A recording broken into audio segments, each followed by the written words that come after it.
ایک مسلمان کے لیے اللہ تعالیٰ کی وحدانیت، نبی کریم صلی اللہ علیہ وسلم کی رسالت کے اقرار کے بعد سب سے اہم چیز نماز ہے۔ ہم یہ دیکھتے ہیں کہ رمضان کے اندر لوگوں میں نیکی کا جذبہ امڈ آتا ہے، مساجد میں نمازیوں کی تعداد میں اضافہ ہو جاتا ہے اور یہ منظر آنکھوں کو بڑا اچھا دکھائی دیتا ہے۔ لیکن کیا وجہ ہے کہ یہ لوگ باقی 11 ماہ مسجد میں موجود نہیں ہوتے؟ تو کیا ان کی اب یہ نیکیاں قبول ہوں گی؟ یہ سوال تو بنتا ہے۔ تو حدیث میں آتا ہے کہ جس نے نماز کو چھوڑ دیا اس نے تو کفر کر دیا، اور اللہ تعالیٰ قرآن مجید میں کیا فرماتے ہیں؟ وَأَقِيمُوا الصَّلَاةَ وَلَا تَكُونُوا مِنَ الْمُشْرِكِينَ، نماز کو قائم کرنے والے بنو اور مشرکوں میں سے مت ہو جاؤ۔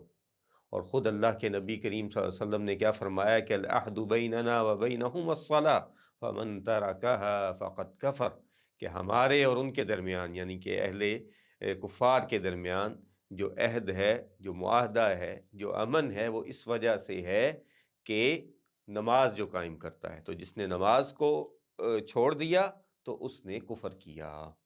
اور اسی طرح عبداللہ ابن عباس رضی اللہ تعالیٰ عنہ سے حدیث مروی ہے، کیا کہتے ہیں کہ من ترک الصلاۃ فقد کفر، جس نے نماز کو چھوڑا اس نے کفر کیا۔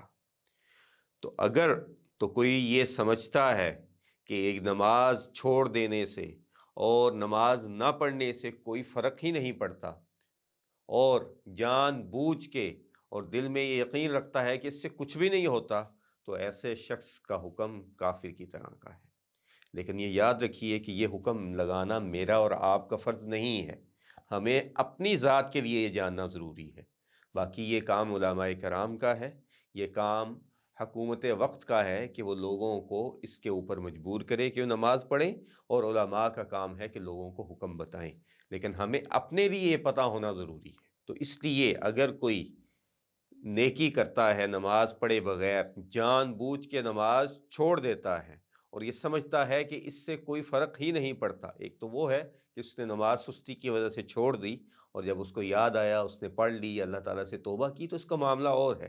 لیکن جس نے جان بوجھ کے نماز چھوڑ دی اور وہ یہ سمجھتا ہے کہ اس کا روزہ قبول ہوگا، اس کا صدقہ قبول ہوگا، اس کی خوش اخلاقی پہ اسے جو ہے وہ اللہ کے ہاں اجر ملے گا، تو ایسا نہیں ہو سکتا۔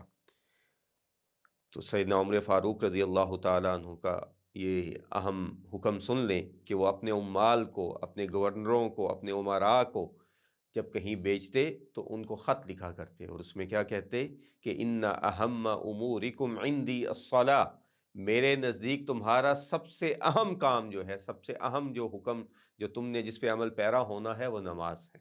فمن حفظها حفظ دینہ، تو جس نے اس کی حفاظت کر لی اس نے اپنے دین کی حفاظت کر لی۔ فمن ضیعها، جس نے اس کو ضائع کر دیا، فہو لما سواہ اضیع، تو اس نے ہر چیز کو ضائع کر دیا۔